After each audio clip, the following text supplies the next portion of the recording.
About a month ago, I posted a video of a conversation that I had with Angeline, and we talked about abortion. It was a really fruitful discussion. We used the postulate challenge format where we started with our conclusions and walked them back to our postulates. So that conversation didn't end there. We actually went on to have another follow-up conversation on dating and marriage. And so the video you're about to see is a continuation of the conversation with Angeline.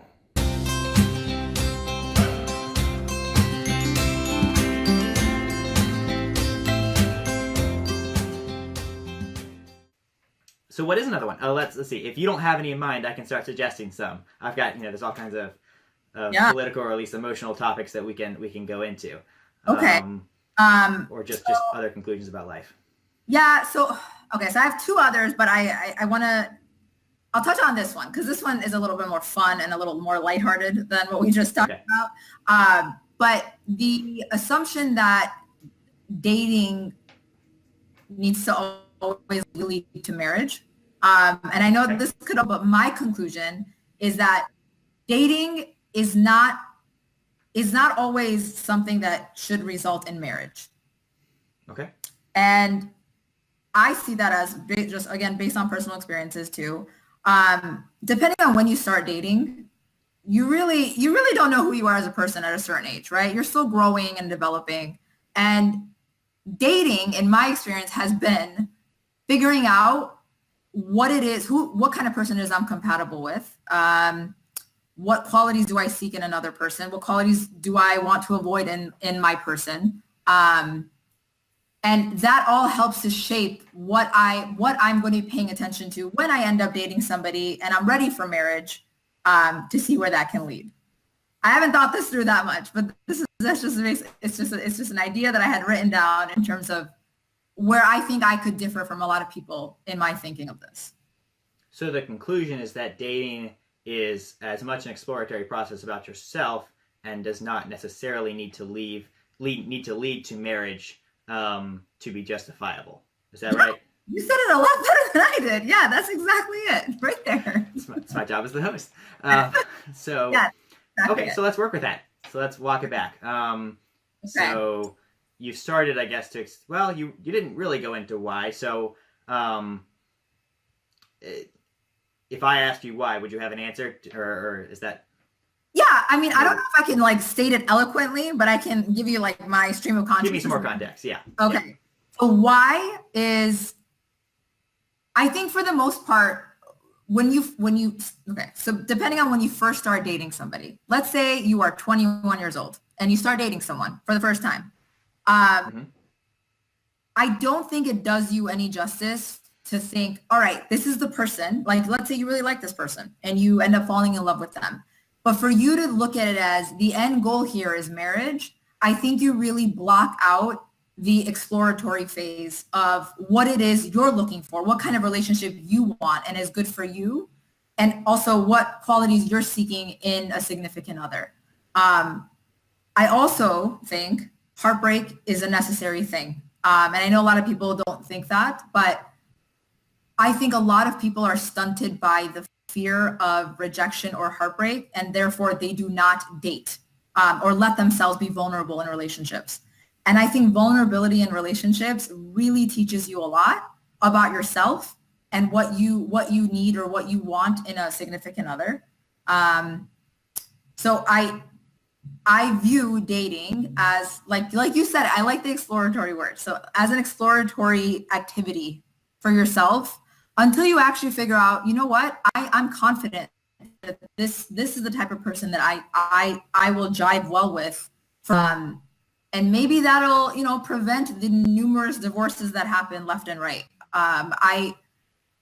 Another thing, sorry, I'm very rambly right now, but another thing is I think, great for people that have met when they were really young and they got married and they made it work.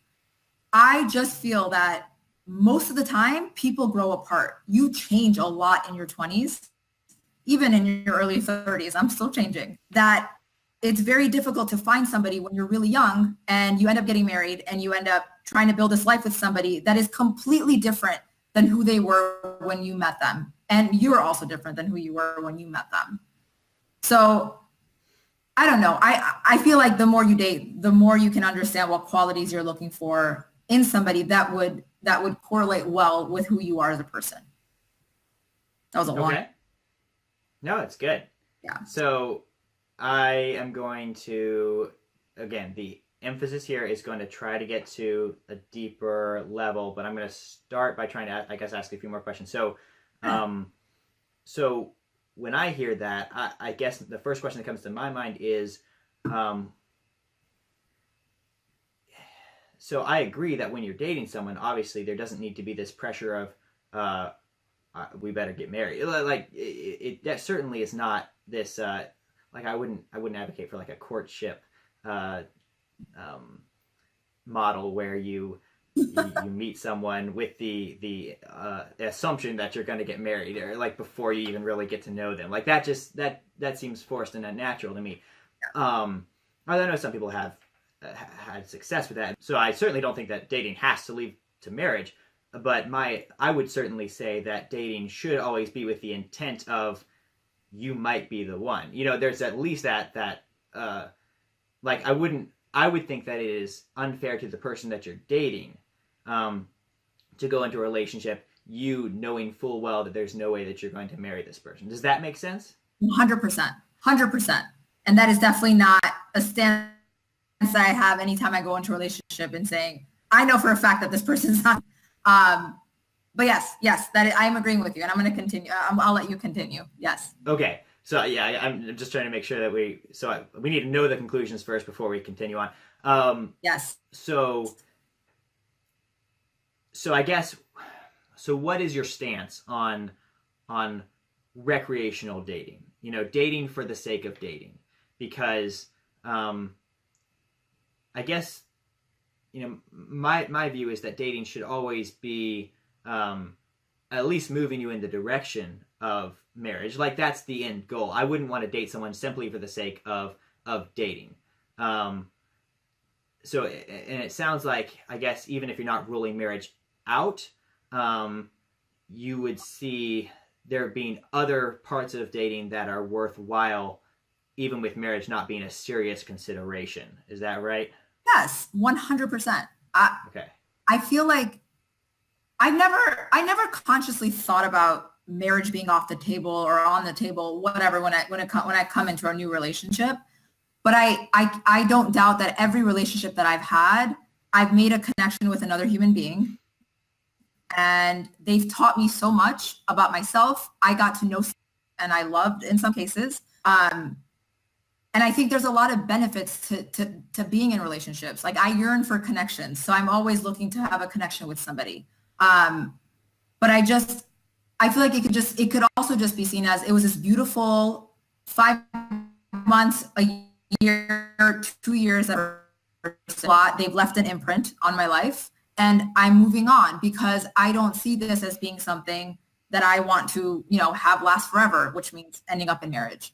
And you wouldn't see that as a failure. You would see that as as an end in and of itself. It was a good process to have gone through. It's not a failed relationship just because it ended. Exactly. And even though it's hard, it's still not easy. I still don't see it as a failure at all. If anything, it's just another experience, like another chapter in my life. So I don't think it's a bad thing. So does it matter what the other person thinks? I mean, because you might have a really positive outlook on a breakup, but breaking someone's heart could really devastate someone. So how does that play into it? You know, what, because you're playing with someone else's heart there. So what are your thoughts there? Actually, no, I'm going to disagree with you. Okay. I don't think you're playing with somebody else's heart when you're not misleading them. You would hope that at some point in the relationship, you have conversations about your stance on marriage or what it is you're looking for, et cetera, et cetera. So I think both people are adults, hopefully, in their own decisions on continuing this relationship, right?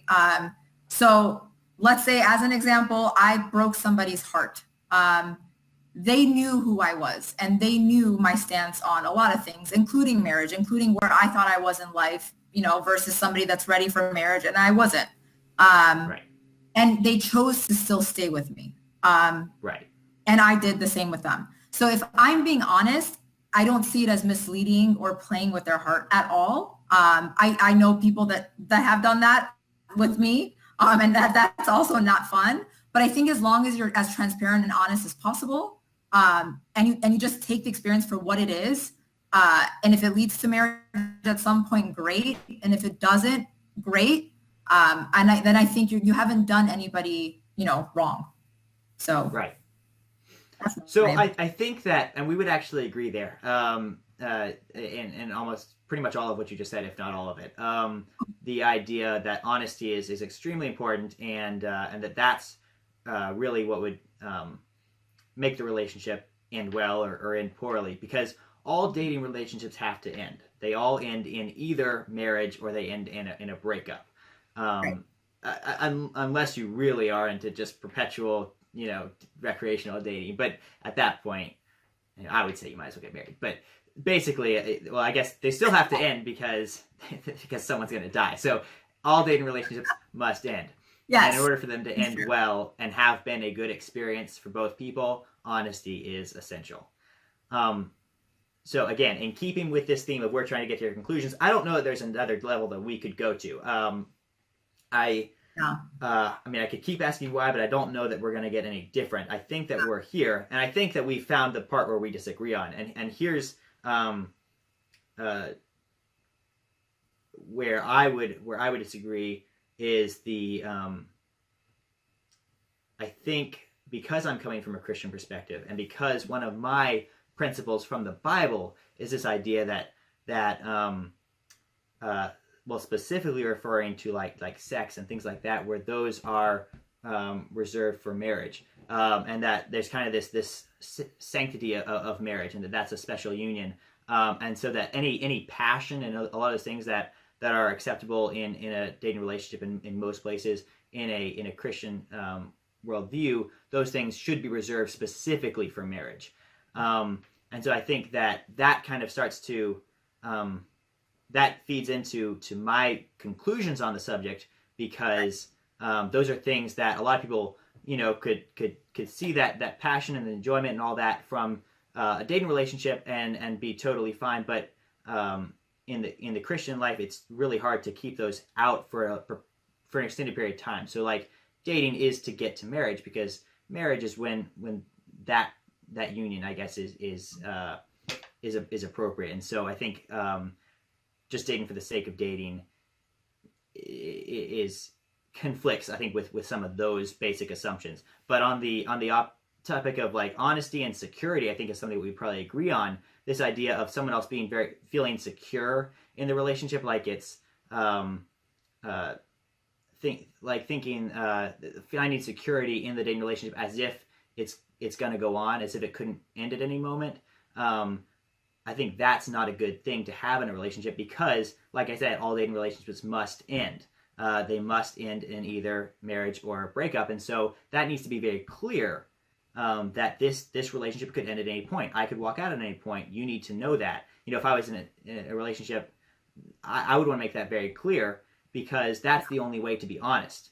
There needs to be no security until I have promised, until I asked you if you want to marry me and you've promised and you said yes, then there is no commitment. There's no actual commitment. So I think a lot of people have this kind of this faux commitment of we have this security, we feel this security, but any one of us could actually end it at any point. And that's why hearts get broken.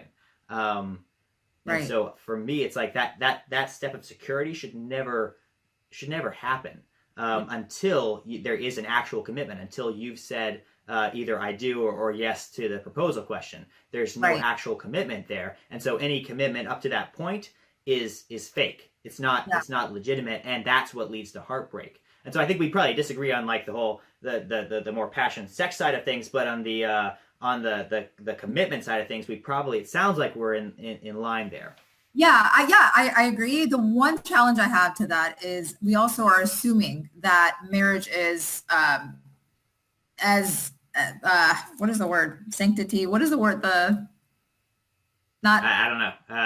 Marriage is as sacred as it should be. And I think we're assuming that everyone sees it as sacred as it should be, because some people can look at things as calling somebody their boyfriend or girlfriend. I'm not saying that that's right, but the security I think it just depends on the person. There are a lot of people out there that don't value the sanctity. They do the same Sure. things that they would feel free to do if they weren't married. Right. But Well, and that's I agree. gotcha, and that's interesting. So I think that would be another place where we could eventually disagree is the idea that marriage should be. Well, I don't know. So do you think that marriage should be for life? Like at least the intention? 100%, I agree with that. Okay. Yes. Okay. Which is, I think, why I have the thoughts I have about dating. I don't Exactly. think, I think people may jump into it a little too soon, possibly. But yes, I do agree that the intent is for life. So I guess the other question would be more on the sanctity side of things. Would you be okay if you were in a bad marriage? You wouldn't feel bad about a divorce. I mean, obviously there's ramifications, so you might feel bad about those. But like the idea of a divorce, you don't think is immoral in any way? No, not at all. Okay, yeah, that makes sense. That's consistent. Yeah, and I would say that a divorce is maybe it's a better thing than staying in a bad marriage, but I would say that there is something bad about a divorce in and of itself, not just the ramifications, but the divorce itself is it's an evil, whether it's necessary or not, whether it's the lesser of two evils. But I think that it is bad. So from a Christian perspective, trying to avoid divorce is very, very important. In addition to the belief that marriage should be for life. Okay. Right. We're in agreement there. That's awesome. Right. And so this is the point where we could either agree to disagree on some of the things that we do disagree on, or if we wanted to have that conversation, then we would both try to convince the other person at this level why they should lose faith in one idea and adopt faith in another, but understanding that these are questions of faith. These are questions of, they aren't really based in science. They aren't based in logic. They're just, this is how I view the world. And you can then bring in the stats about the divorce rate, stats about, in the sex discussion, is sex before marriage something that actually tears marriages apart, or is that a really important part of getting to know an individual? It's like these are anecdotes, and these are stats, and these are stories and studies and all kinds of things that become relevant, but they're only relevant once we've gotten to where we both know what each other believes at this level. Right. So I've really enjoyed this discussion. I think this has been fun. I agree. I think this is great. Honestly, like I feel like we should do this at work sometimes and just try to figure out our postulates. Maybe about less personal topics, but yeah, a little less, yes. But no, I think it's great. I may challenge friends of mine to think about it this way, because you're right. I think it's really hard when you don't know what you believe in to even have like a stance on anything, right? So yeah, I think a lot of us think of it this way. We just kind of think of things as our opinions, and we don't dig a lot deeper. But this is going to challenge me to do that when I have a strong opinion or conclusion about something, and questioning why. So it's really cool. Thanks, James. Yeah, absolutely. I mean, it's my pleasure. And this is a big part of this show is this idea of trying to get people to this level where they know what they believe, because then, if I do disagree with them, then I can productively try to convince them otherwise, if that's the conversation they want to have. But also it's better for everyone if we know what we believe. I agree. I've mentioned on the show before that I want to make politics fun again. And I know that's kind of a silly statement, but the idea there is that if we know what we believe, then we can enjoy these conversations about things like abortion. Usually that's not a conversation that goes very well. But if you can sit down and actually enjoy having that conversation, then there are some serious ramifications of it, but it's still something that we don't need to be fighting each other over in a mean sort of way. Definitely. I agree. I totally agree. So I guess, and the final thought on why it's important, I think that knowing what you believe should make you, and you can confirm this, but should make us less afraid of conversation. I know it does for me, knowing what I believe, because at the core level, because I know that there's nothing that someone else can say will make me, can prove me wrong. If I decide to lose faith in one idea and adopt faith in another, that's totally fine, but there's no fear of someone else's facts being better. There's no fear of, I just won't know all the facts, and so if I haven't read as much as they've read about this particular issue, gun control or whatever it is, if I don't have all the facts that they have, then they're going to beat me. And that's that basically is to say that the person who has read the most is the person who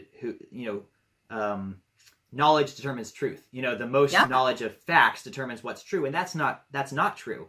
Right. Truth is truth. At least I believe in absolute truth. You know, the idea that there are certain things that are true and certain things that are not true. Right. And if it's just determined by who has the most evidence, that can tear apart a society. And so I think knowing what you believe helps you not be afraid of someone else who might have read more on the topic. You can still have a fun discussion with them. Does that ring true? Totally agree. I think knowing what you believe also can just lessen a lot of insecurity you have going into these.